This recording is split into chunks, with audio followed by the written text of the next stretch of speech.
Yo voy a invitar ahora, toca el tiempo o el momento de lucirse al equipo de Planning y Supply Chain. Santi, Facu, Horacio Cowan, por favor, los invito a que suban.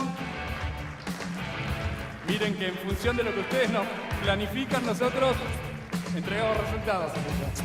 Vamos. Llévate tú. Todo tuyo. Bien. Bueno, buenas tardes, ¿cómo están? Sí, no hay valía. Pues estoy por cumplir 6 años ya de DirecTV y durante estos 6 años, reunión más, reunión menos, los estuve aburriendo con monólogos de planning y logística un poquito más moderno. Y este año yo no me voy a la cara a llorar igual como Pablo, les aviso, no se preocupen, yo soy más corazón de piedra, pero este año la idea es aburrirlos de vuelta. Así que, hablando ya, por ahí un poco más en serio, quiero poner un poquito más de marco de referencia y hacer una presentación un poquito más amplia. Vamos a hablar de planning y logística porque, digamos, no me queda más remedio, pero quiero hacer una presentación un poquito más amplia este año. Vamos a arrancar con algunos ejemplos.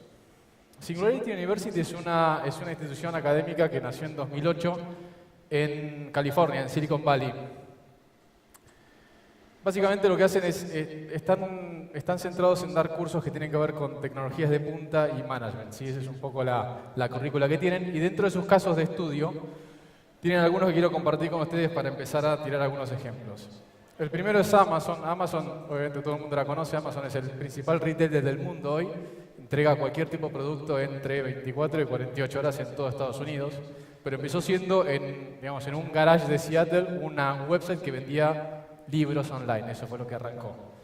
Apple es otro ejemplo, Apple empezó también en un garage en Palo Alto, California. Estuvo al borde de la quiebra cuando lo echaron a Steve Jobs del board. Y después Steve Jobs finalmente vuelve, redefine el smartphone con el iPhone, crea el iPad, que era un producto que no existía, y arman una de las plataformas de distribución de música más grandes del mundo, que es iTunes.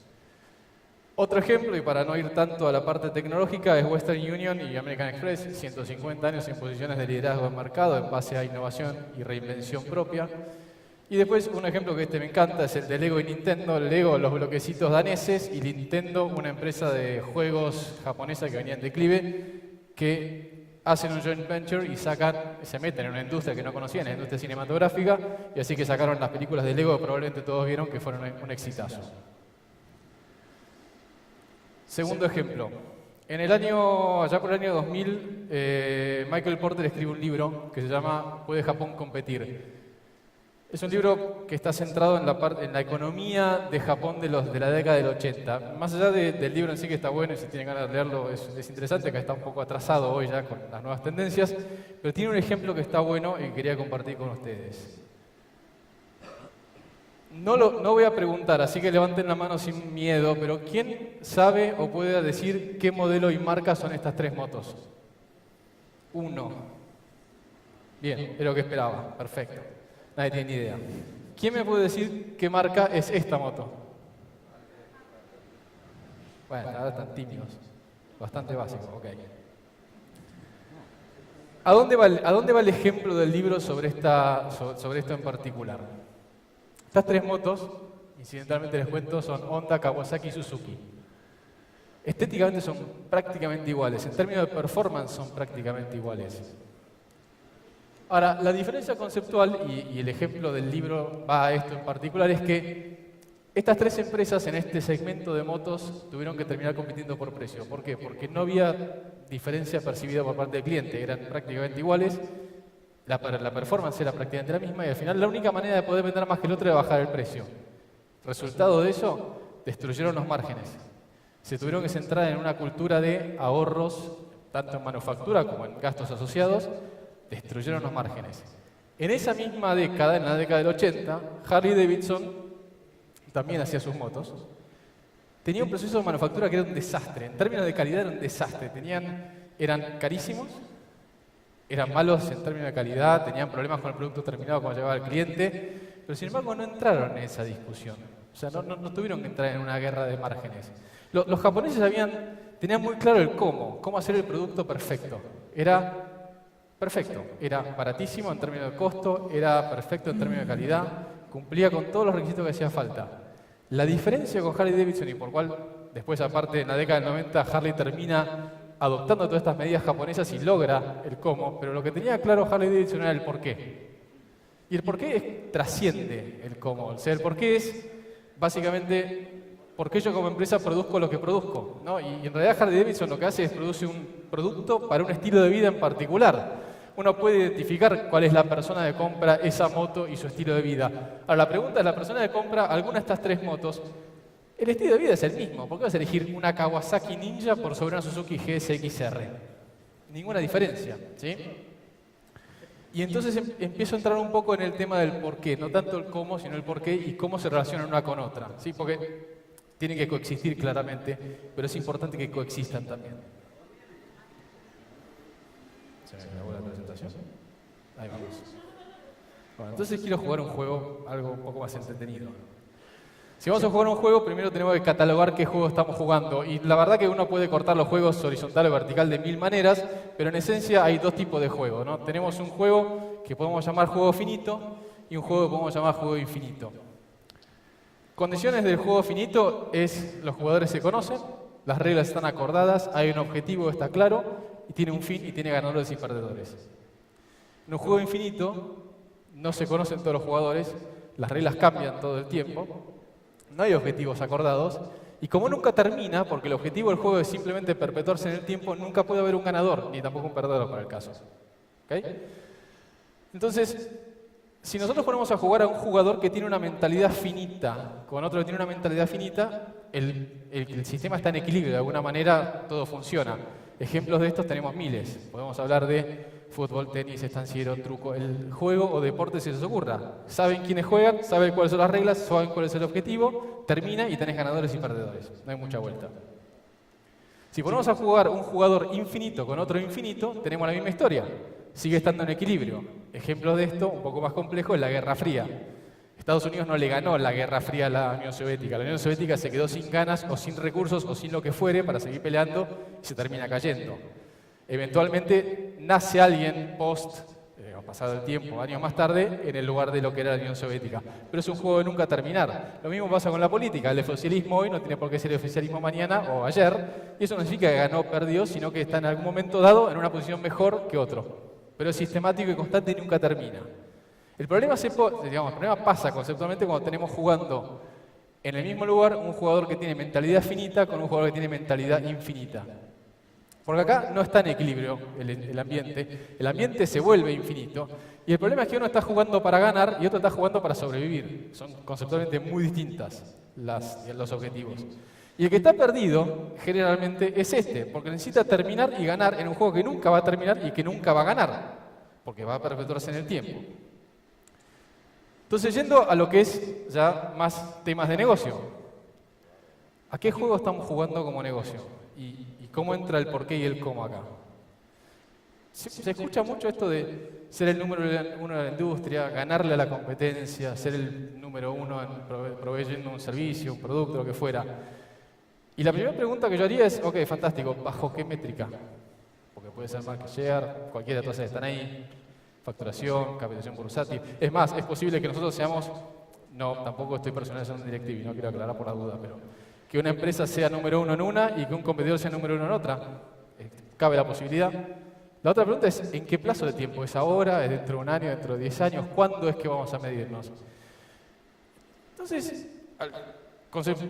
acordemos, digamos, todas las decisiones que estamos tomando o los objetivos que tenemos son arbitrarios puestos por nosotros, en fechas arbitrarias puestas por nosotros. Nosotros decidimos que queremos tener un cierto objetivo en un cierto momento. Es algo que decidimos nosotros, pero no está acordado. No lo acordamos con nadie, es nuestro.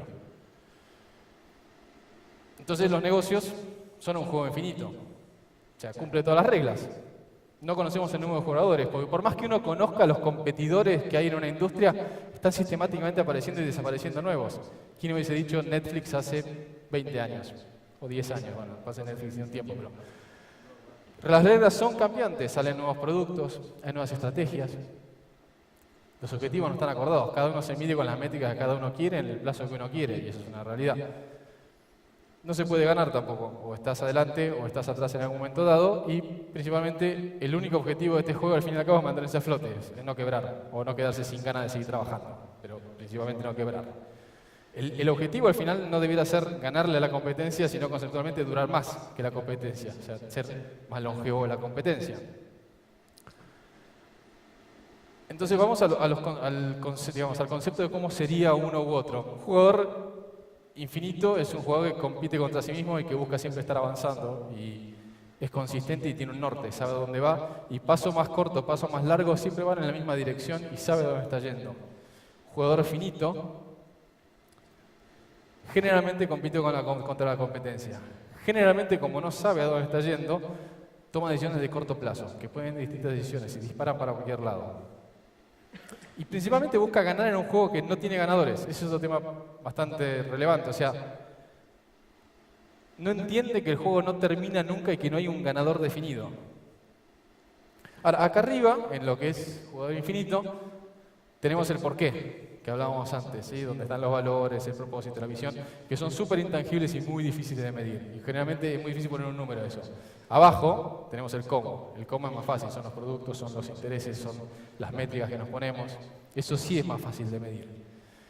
Y no significa que uno esté bien o mal, sino simplemente cómo coexisten, porque en realidad la decisión de negocio razonable debiera primero pasar por el porqué y después ir al cómo, ¿no? O sea, primero quiero hacer tal cosa, bueno, ¿por qué? ¿Va alineado a mi interés, a mi visión, etcétera? Sí, fantástico. Bueno, entonces, ¿cómo lo hago? ¿Cómo lo mido? ¿Cómo lo llevo a cabo?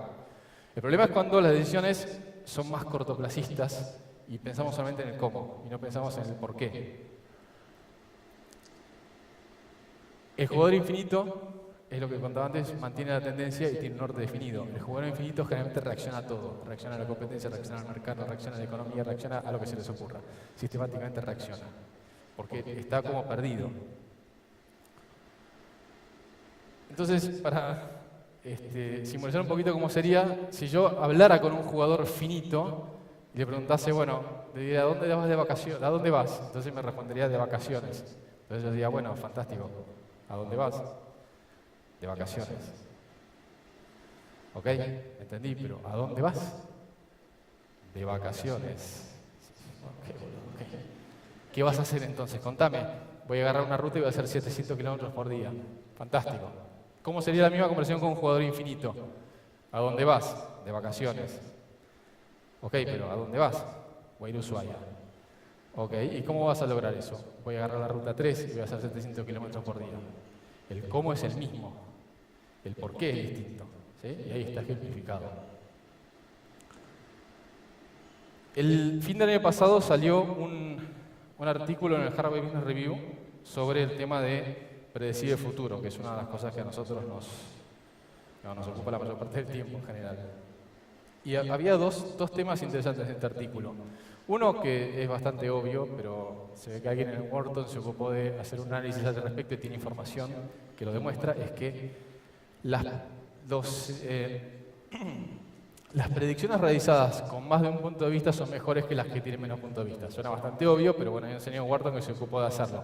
Para lo cual, parte de nuestro trabajo es tratar de tomar la mayor cantidad de puntos de vista posibles de la realidad de acá a futuro. La otra, que me resulta un poco más interesante, es de una ex ejecutiva de General Electric, que lo que dice, en su opinión, es que en empresas que ya están establecidas en mercados maduros, donde ya están en una posición que es realmente cómoda, entre comillas, esto de hacer predicciones, que ya de por sí es complejo, se suma con un miedo aterrorizante de tomar decisiones erradas. ¿Por qué? Porque hay algo que perder, es una realidad. Cuando estamos aburguesados o bien parados o en mejores posiciones, siempre hay algo que perder. Uno de los ejemplos que me viene a la mente de esto es el ejemplo de Blockbuster. Todos vieron desaparecer de la Argentina y de otros países también Blockbuster. Ahora, Blockbuster, cuando empezó a competir, cuando Netflix arrancó a competir con Blockbuster, y no estoy hablando del Netflix de streaming, hablo del modelo anterior, donde era un modelo que también se basaba en DVDs o videocassettes. La diferencia es que Blockbuster uno iba, alquilaba por un cierto tiempo, después si le devolvía tarde tenía una multa por atraso. Netflix lo que hacía es mandaba 2 DVDs o 2 videocassettes al principio por correo a tu casa y vos podías tener el tiempo que quisieras. Y la única condición para poder cambiar una película es que devolvieras alguna. Entonces vos todo el tiempo tenías 2 películas en tu casa. Y no existía el late fee o el atraso de la multa por atraso porque no tenía ningún sentido. Ahora, Blockbuster vio esto. Blockbuster vio que esto existía y que el modelo de negocio venía creciendo. Ahora, en ese momento, estamos hablando del principio de los 2000, el 16% de la facturación de Blockbuster venía por multas por atrasos. Y no pudieron tomar la decisión de dejar eso, porque tenían miedo de perderlo. Y bueno, el resultado está a la vista, ¿no? Blockbuster desapareció un día para el otro. Esto pasa bastante seguido en las compañías. Ahora, y ya para terminar, yo lo estoy llevando a un marco de referencia muy amplio, ¿no? Estoy hablando de compañías, de empresas y demás, pero creo que lo lindo de esto, lo interesante de esto es llevarlo a nivel personal y mismo de los equipos que cada uno de nosotros manejamos. Yo como profesional, mi equipo, lo que nosotros hacemos, nosotros podemos en nuestro margen de movimiento que tenemos decidir si queremos jugar de una manera o queremos jugar de otra manera, o hacia dónde al menos queremos empujar la pelota. Es un tema de decisión propia, y si los puedo dejar con una pregunta hoy, como cierre de este principio, de esta parte digamos, inicial, es básicamente para dónde queremos jugar, ¿no? ¿Qué tipo de jugador queremos ser? Y ahora le voy a pasar la palabra a Facu y Horacio para que les cuenten un poquito más en detalle en planning cuál es el granito de arena que nosotros aportamos en este camino que queremos arrancar ahora.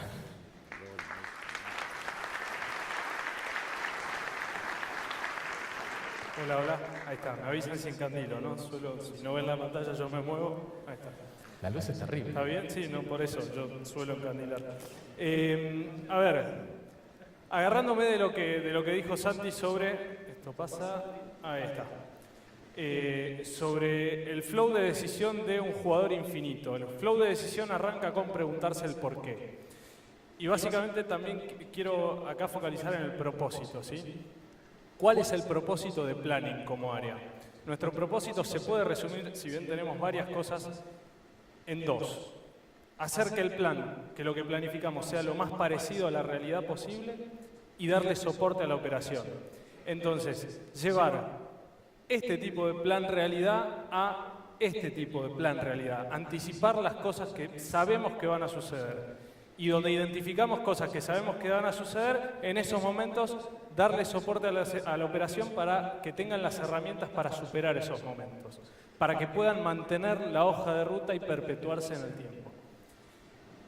¿Y qué estuvimos haciendo en este tiempo? Quiero contar básicamente tres cosas. La primera tiene que ver con esto de hacer que el plan sea más parecido a la realidad. Y a los múltiples puntos de vista con los cuales nosotros planificamos y que nos ayudan a mejorar nuestra precisión, le sumamos SAS Forecast Server.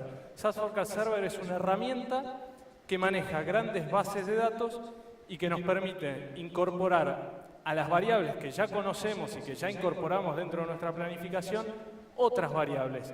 Sobre todo variables externas como el índice de precios consumidor, el tipo de cambio. Ya tenemos construido un modelo que nos permite impactar cambios de las variables dentro del modelo y obtener resultados en tiempo real. Además nos permite hacer múltiples escenarios sobre eso. Por ejemplo, podemos decir, ¿qué pasa si impactamos una promo de 1.000 pesos por 12 meses de descuento? Lo primero que va a pasar es que Mariana se para, me apaga el micrófono y yo me tengo que bajar. Pero básicamente la herramienta me va a devolver un número, porque el modelo está construido incorporando esas variables. O podemos ver qué pasa si sube el tipo de cambio o si baja el tipo de cambio, cómo nos va a impactar en la demanda con un alto grado de precisión. De esta manera tenemos una herramienta que nos da mayor precisión y nos da velocidad de análisis para poder después identificar los gaps y salir a dar soporte con herramientas a la operación. Y esto me da el pie a hablar sobre las cosas que hemos estado haciendo en cuanto a soporte a la operación. La primera que quiero mencionar es que hemos cambiado el modelo, el esquema comisional de jerárquicos. Un esquema comisional que teníamos antes que, si bien estaba atado a volumen en un variable mensual con 2 KPIs de calidad y netamente atado a volumen y a traccionar por encima de la rampa del volumen en el variable trimestral. Y lo hemos pasado a un esquema donde tenemos un sueldo mensual fijo sin variable mensual, un variable trimestral y un variable anual, donde el variable anual nos permite cuidar el volumen que mencionaba Maxi, la rampa hay que cumplirla, y dejamos un target del 5% para cumplir con el volumen en el año, donde podemos compensar el volumen entre trimestres, es decir, si una persona no llega a un volumen en un trimestre, puede compensar con otro trimestre y así tener, digamos, ese 5% a fin de año. Y por otro lado, el variable trimestral, que si bien tiene como llave de acceso el 80% del volumen, tiene un target del 15% que está atado a aceleradores de calidad y de eficiencia. Entonces, por ejemplo, y digamos, los targets dependen de cada rol. Entonces, por ejemplo, un ejecutivo de ventas post al que se le va a medir take rate y tarjeta de crédito va a tener un 85% de ese variable atado a su performance individual, un 10% de ese variable atado a los KPIs del mercado y un 5% atado a los KPIs del país, a esos mismos dos KPIs. Entonces, si esta persona cumple de esta forma los KPIs, va a acelerar un 110% y llevar su 15% de target a un 16,54. Créanme, a ver, los cálculos los hicimos con el simulador que les enviamos a toda la operación para que justamente puedan jugar con las variables. Yo sé que es un esquema complejo, pero tienen el simulador para poner su rol y ver cómo performarían con los KPIs. El que no lo tenga me lo pide, lo tenemos. Entonces, en resumen, tenemos un esquema comisional que resguarda el volumen, resguarda el crecimiento de nuestra compañía, pero a la vez le pone la pata de calidad y eficiencia que siempre nos piden y que este año sobre todo es muy importante, ¿sí? Y además le agrega lo que hablaban recién de Be the Winning Team, de sentido de equipo, donde aquel que está muy por encima de sus KPIs y está llegando tranquilo, o mismo el que está por debajo, sabe que tiene que seguir traccionando esos KPIs porque hay un 10% y un 5% con el cual todavía puede colaborar para cumplir con esa parte de su variable, ¿sí? Y va a ayudar a que otros cumplan, a que otros puedan cobrar esa parte del variable. Y por último, hablarles de lo que estuvimos trabajando con los canales de venta. El primero de ellos, representantes comerciales. Saben que hemos flexibilizado el proceso de alta de representantes comerciales, lo comunicamos hace 2 semanas y estamos tratando de darle fuerza de vuelta a este canal para que ustedes puedan recuperar esa capilaridad que hemos perdido. Por ahí no soy el mejor para hablar de recuperación capilar. Acá me pueden ayudar los chicos, no sé, ustedes saben del tema. El segundo canal, que por ahí lo va a comentar mañana Agus Lebrero.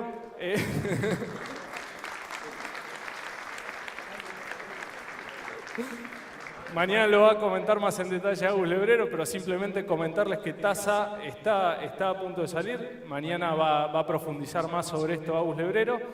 Y el tercer canal que les quería comentar es el tema del canal corporativo, que si bien es una oportunidad inexplorada en Argentina, ha tenido muy buenos resultados en otros países y lo que estamos haciendo desde la dirección de Santi es estandarizar el canal para tenerlo listo para ser implementado a partir del segundo half de este año en Argentina. Y esa es otra herramienta para recuperar el volumen que necesitamos en pospago. Y ahora los dejo acá con mi amigo de la recuperación capilar, Horacio.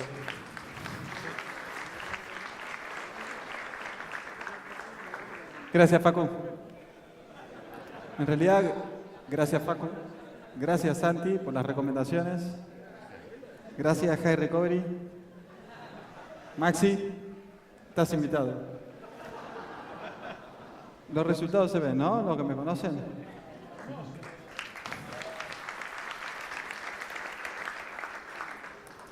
Bueno, con nuestro granito de arena, como dice en la última parte, desde logística,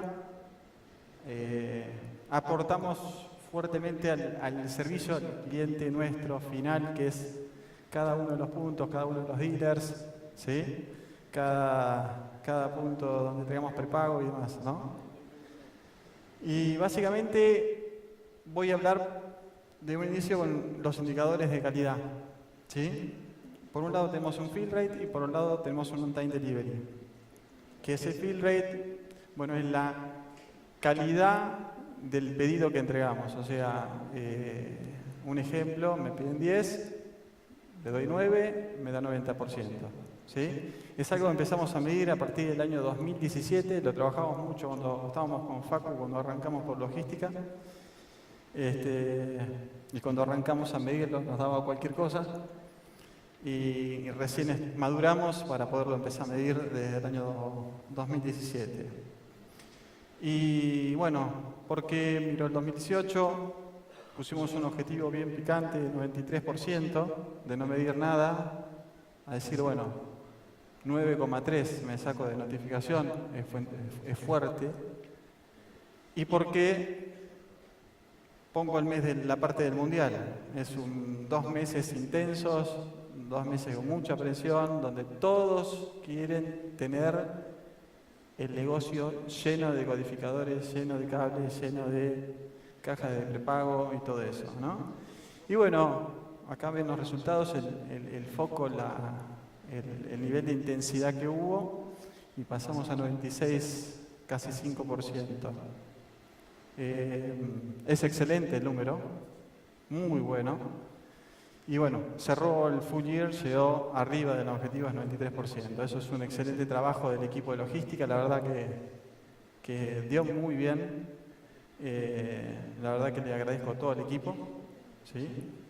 Y después on time delivery llegamos el día que dijimos que teníamos que estar. Bueno, el objetivo ya es exigente, 95%. Esto incluye, ¿no?, desde acá a Buenos Aires a Ushuaia. Y tenemos un objetivo bien picante de 95%.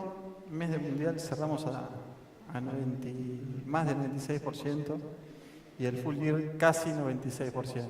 ¿Sí? O sea, el 96% de las veces llegamos donde hay que llegar, y en ese 96% estuvimos con un 96% de eficiencia en entrega de lo que nos pidieron. ¿Sí? No hubo quiebres ni nada. Esto es un trabajo en equipo de logística, planeación a full. ¿Sí? Bueno, eso por un lado. Un poquito los indicadores de calidad, y rapidito, un poquito quiero marcar qué es merma de bases, porque siempre llamamos merma del operador logístico, y acá hay un trabajo fuerte que quiero remarcar de las bases propias, que es algo que no medíamos bien. ¿Sí? Íbamos a hacer un inventario, el día del inventario ajustábamos todo, me contaban, dice, perfecto, dio 0 de diferencia. Y todo queda abajo de la alfombra, y yo lo ajustaba, contabilidad ajustaba, y de los millones de dólares se iban, ¿sí?, en el evita. Bueno, a partir de 2017 empezamos a medir realmente, no solamente lo que ajustaba en ese día, sino lo que ajustaba en todo el año. Cosa que fue duro, ¿eh? Se me pusieron los directores ahí de mercado, gerentes regionales, a decirme, ¿cómo lo vas a medir así? Bueno, y peleamos, y salió un objetivo de 0,12, al próximo año un 0,11, y los chicos llegaron, la verdad, con un trabajo enorme. Cada jefe de base, cada supervisor de base, hicieron un trabajo excelente, ¿sí? Dando 0,2 y 0,09. ¿Sí? Eso es un resultado que en el mercado no existe. ¿Sí?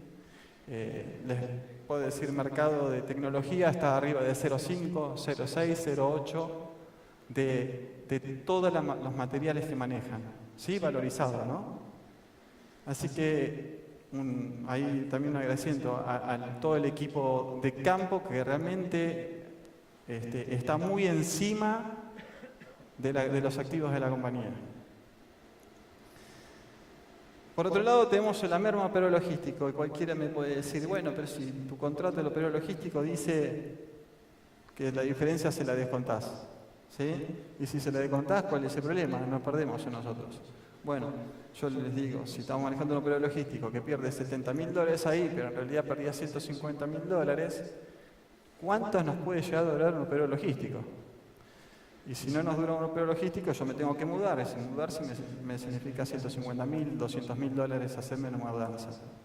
Entonces, empezamos a trabajar con el gerente general del operador logístico, don Carlos, y le dije, Carlos, ¿te gusta perder $100.000? No.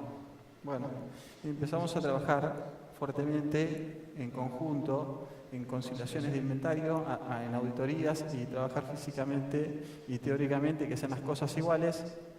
Y ahí ven los resultados. Esto es merma de seriado y no seriado. $4.500. Entran más de 50 millones de dólares por año. Imagínense que es nada. ¿Sí? Esto es algo. Es información básica. Pero ¿qué significa que esto esté bien? Que los stock teóricos estén bien. Entonces todo el equipo de planeamiento puede planear, ¿sí? En el corto y en el mediano plazo, no tener stock truchos, ¿sí? Bueno, algo importante es que cuando agarramos el centro de distribución, empezamos a depurar los stocks. Tenemos un centro de distribución lleno de materiales, obviamente muchos, me quedan 30 segundos. Tenía muchas posiciones con materiales TDT, la antena de Cristina, le digo yo. Teníamos pales de todos lados, de cualquier tipo de cosa. La verdad que le puse un objetivo desafiante a los chicos y la verdad lo superaron, se lo tomaron demasiado en serio. Y fíjense que ya para 2018 estábamos hablando de 14.200 posiciones.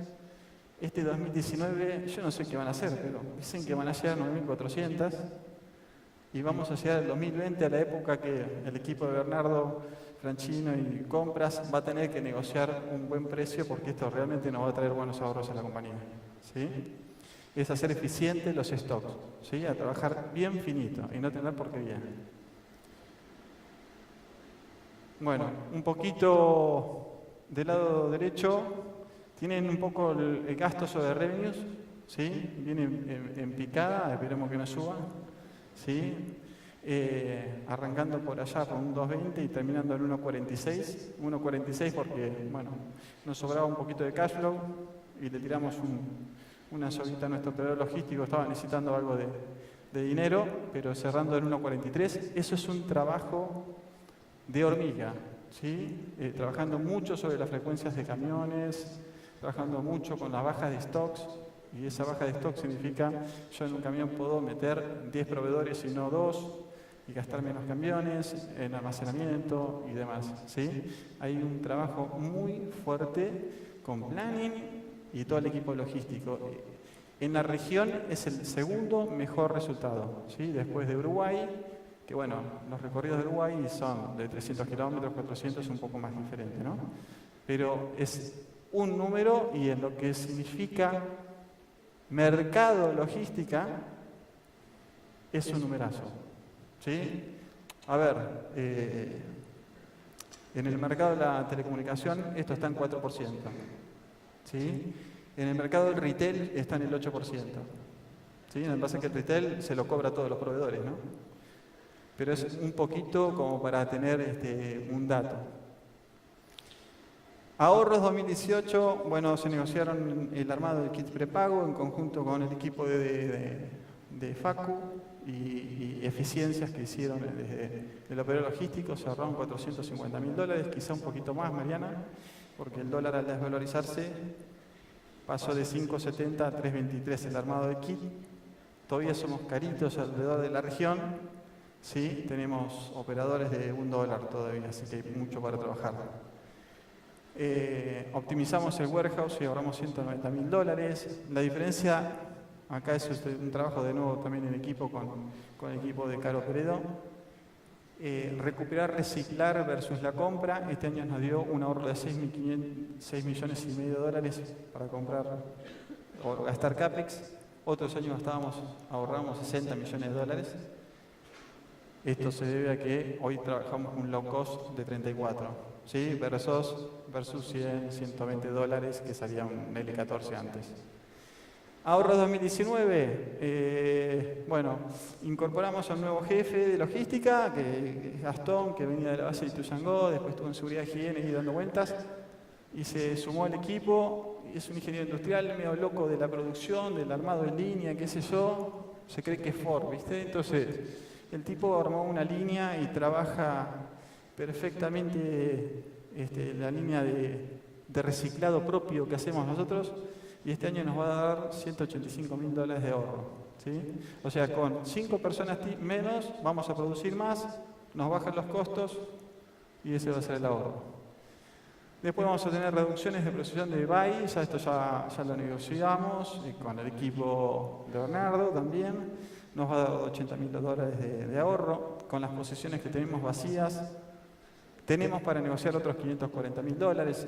Ojalá el país se active un poco y podamos meter más proveedores en el depósito, que nos darían esos ahorros. Y después en el interior se hicieron eficiencias muy grandes en los depósitos donde tenemos para hacer la última milla y nos dieron $65.000 de ahorro. Eso es un poquito de nuestro granito de arena para el negocio y bueno, nada más. Gracias.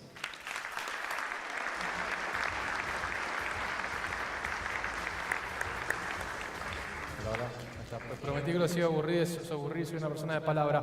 Me pidieron que pase un mensaje. Tengo un tema más para pasar que lo voy a pasar muy rápido, pero no quiero dejar de mostrarlo. Migración prepost. Bueno, tenemos un tema acá, muchachos. Originalmente habíamos hablado que el 18, bueno, de hecho Nico acaba de decir que gran parte de nuestros clientes de postpago vienen de prepago, sí, eso es una realidad, sabemos. Originalmente se había tirado un número que era 18,5%, más o menos. Después de un desgrane llegamos a que al final, entre que no tienen el deco, lo quieren usar igual y demás, el universo real de ese 18,5% sería un 5%, pero igual sigue siendo un 5%. Para todo esto armamos un proceso de migración que no se lo voy a contar porque ya lo conocen. Si alguien no lo conoce, después viene y me busca y se lo contamos. No voy a perder tiempo ahora para explicarlo, pero existe. Lo de arriba es lo que esperábamos que pasase, y lo de abajo es lo que está pasando. No tengo que decir más, me puedo bajar ahora y me voy directamente, pero quiero agregar algo más todavía, que es, le metimos un palo 100 en términos de inversión, acá con el muchacho Gonzalo, en términos de, básicamente de CAPEX para IT, horas, etcétera, todo lo que se les pueda ocurrir, que se puso, o sea, eso ya se gastó. Y no es solamente por el gasto en sí, sino por el cuello de botella que significa, o sea, esto significó dejar otras cosas afuera, ¿sí? Y nos tuvimos que enfocar en esto y aparte de guita, metimos tiempo y horas. La realidad es que estaba previsto tener un ahorro de $500,000 y no llevamos ni $50.000, así que es el resultado básicamente de la curva de arriba. No sé qué está pasando, no lo tengo claro, me encantaría que, digamos, ustedes los hablen cada uno con los directores de mercado de cada región y veamos a ver qué se puede hacer al respecto. La expectativa no es llegar a 18,5, está claro, 5 es el tope, tampoco probablemente lleguemos a 5, pero no podemos estar en menos del 1%. O sea, el mensaje es ese, por favor, hablen con los directores de mercado y cuéntenos qué está pasando, porque quizás hay algo que está pasando y no estamos viendo, ¿eh? O sea, en mi cabeza no hay ninguna motivación para una u otra, pero quizás la hay. Entonces, por favor, levántenos feedback de qué está pasando y por qué esto no despega, porque ya llevamos unos buenos 10 meses y no despega, o sea, seguimos haciendo 40 por mes. Entonces, este era el mensaje que solamente quería pasar. Gracias.